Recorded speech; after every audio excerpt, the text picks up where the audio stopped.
Assalamualaikum warahmatullahi wabarakatuh. Bagaimana kabarnya anak-anak hari ini? Semoga dalam keadaan sehat dan tetap semangat. Hari ini Bu Rita akan menyampaikan tentang sistem ekskresi manusia. Di dalam sistem ekskresi manusia terdapat kompetensi inti menganalisa sistem ekskresi pada manusia dan memahami gangguan pada sistem ekskresi serta upaya menjaga kesehatan sistem ekskresi.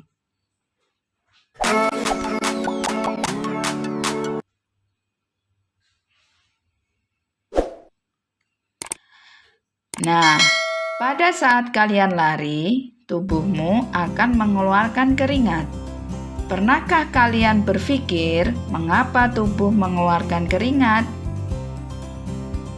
Struktur dan fungsi sistem ekskresi pada manusia. Apakah itu ekskresi?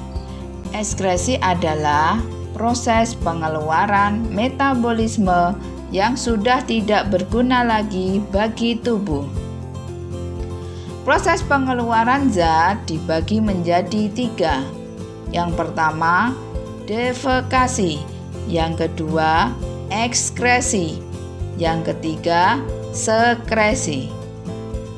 Yang pertama, defekasi. Defekasi adalah sistem pengeluaran zat metabolisme dalam saluran pencernaan. Di dalam defekasi akan mengeluarkan tinja atau feses. Yang kedua, ekskresi. Ekskresi adalah sistem metabolisme pengeluaran zat yang sudah tidak dapat digunakan oleh tubuh. Nah, yang akan kita bahas nanti adalah sistem ekskresi. Sedangkan yang ketiga adalah sekresi. Sekresi adalah zat atau hormon yang masih dapat digunakan oleh tubuh. Selanjutnya, organ-organ yang berperan dalam sistem ekskresi atau pengeluaran pada manusia adalah ginjal, kulit, paru-paru, dan hati. Kita bahas satu persatu. Ginjal. Organ yang berperan pada sistem ekskresi pada manusia salah satunya adalah ginjal.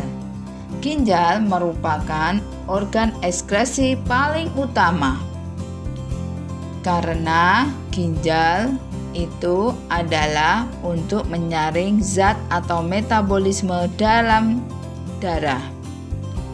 Ginjal jumlahnya ada sepasang, yaitu kanan dan kiri. Fungsi ginjal. Yang pertama, untuk menyaring zat sisa metabolisme dari darah. Yang kedua, mempertahankan keseimbangan cairan tubuh. Yang ketiga, mengekskresikan gula darah. Yang keempat, mengatur keseimbangan kadar asam basa dan garam di dalam tubuh. Ginjal berperan dalam proses pembentukan urin yang melewati beberapa proses, yaitu yang pertama adalah filtrasi.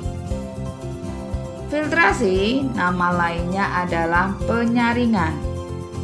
Jadi, pada saat tahapan filtrasi terjadi di glomerulus.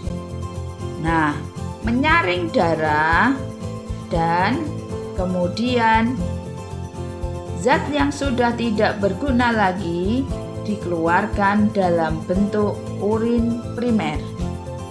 Yang kedua adalah reabsorpsi. Reabsorpsi adalah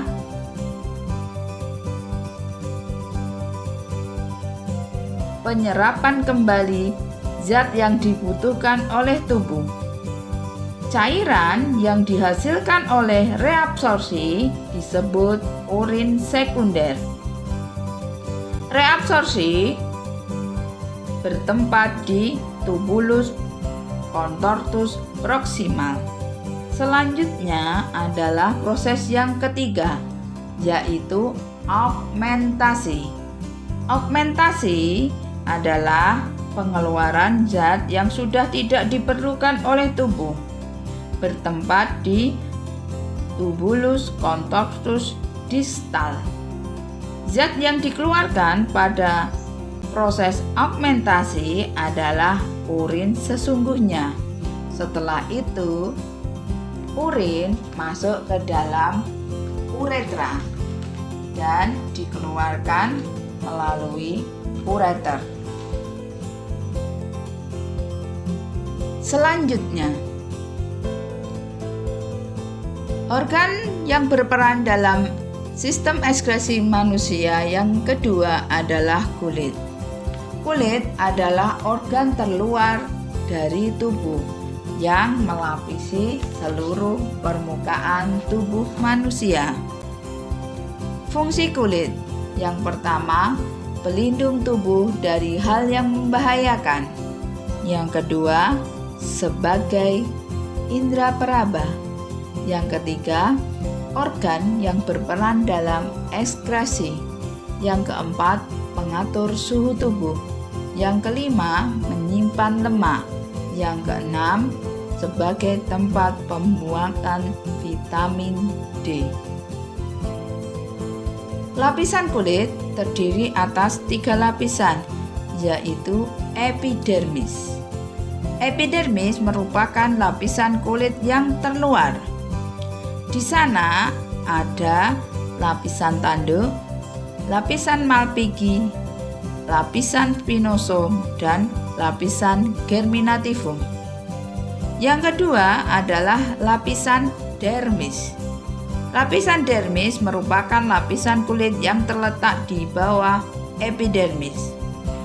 Di dalam lapisan dermis terdapat pembuluh kapiler dan kelenjar keringat serta saraf. Yang terakhir adalah lapisan hipodermis. Lapisan hipodermis merupakan jaringan ikat yang terletak di bawah lapisan dermis.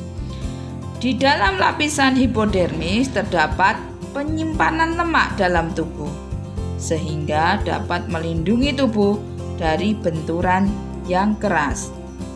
Selain itu, juga bisa sebagai penjaga suhu tubuh karena lemak dapat menyimpan panas dan sebagai sumber energi cadangan. Organ ekskresi yang ketiga adalah paru-paru. Paru-paru terletak di rongga dada sebelah kanan dan kiri, dilindungi oleh tulang rusuk. Nah, di dalam paru-paru itu terdapat alveolus sebagai tempat pertukaran antara oksigen dan karbon dioksida. Bagian dari paru-paru ada bronchiolus, ada alveolus, ada bronchus, ada diafragma. Selanjutnya, organ yang berperan dalam sistem ekskresi adalah hati. Hati jumlahnya hanya 1, terletak di rongga perut sebelah kanan, di bawah tulang rusuk. Hati memiliki berat antara 1,5 sampai 2 kg, sehingga merupakan organ terbesar di dalam tubuh manusia. Hati berwarna merah tua. Fungsi hati adalah untuk menawarkan racun. Yang kedua, membentuk empedu yang membantu mengemulsikan lemak. Yang ketiga, menyimpan gula dalam bentuk glikogen. Kemudian yang terakhir adalah tempat pembentukan vitamin A dari provitamin A. Gangguan pada sistem ekskresi manusia. Gangguan yang pertama terdapat pada ginjal, yaitu nefritis. Nefritis itu disebabkan karena infeksi bakteri Streptococcus. Upaya penanganannya dengan proses cuci darah atau penyangkokan ginjal. Yang kedua adalah batu ginjal. Terjadi batu ginjal karena terjadi endapan garam kalsium di dalam ginjal. Endapan ini terjadi jika seseorang terlalu banyak mengkonsumsi garam mineral dan kurangnya minum air putih. Untuk pencegahan dengan mengkonsumsi banyak air putih serta membatasi konsumsi garam. Yang ketiga adalah albuminuria. Nah, albuminuria merupakan penyakit karena kerusakan glomerulus, sehingga cara mencegahnya adalah dengan mengatur jumlah garam dan protein yang dikonsumsi, serta pola hidup sehat. Yang keempat adalah hematuria. Hematuria itu karena sel darah merah pada urin, disebabkan karena glomerulus tidak dapat menyaring darah merah. Yang kelima adalah diabetes, merupakan penyakit karena kekurangan hormon ADH sehingga kadar gula darah meningkat. Yang keenam adalah kanker ginjal, penyakit yang ditimbulkan akibat pertumbuhan sel pada ginjal yang tidak terkendali sehingga memicu kanker. Gangguan yang terjadi pada kulit. Yang pertama adalah skabies. Skabies ditandai dengan gejala gatal, terutama pada malam hari. Skabies bisa muncul di tempat yang lembab atau pada lipatan tubuh. Yang kedua adalah biduran. Penyakit yang ditandai dengan timbulnya bentol-bentol yang tidak beraturan dan terasa gatal, disebabkan karena udara dingin dan alergi. Untuk selanjutnya adalah eksim. Eksim, nama lainnya adalah iritasi pada kulit. Eksim terjadi pada tangan ataupun kaki yang menyebabkan rasa gatal dan menimbulkan infeksi. Yang terakhir adalah kanker kulit, penyakit yang disebabkan karena kulit terlalu lama terpapar sinar ultraviolet dari matahari, sehingga terjadi kanker kulit. Untuk gangguan sistem ekskresi pada paru-paru, yang pertama adalah asma. Asma merupakan penyempitan saluran pernafasan dan bersifat menurun.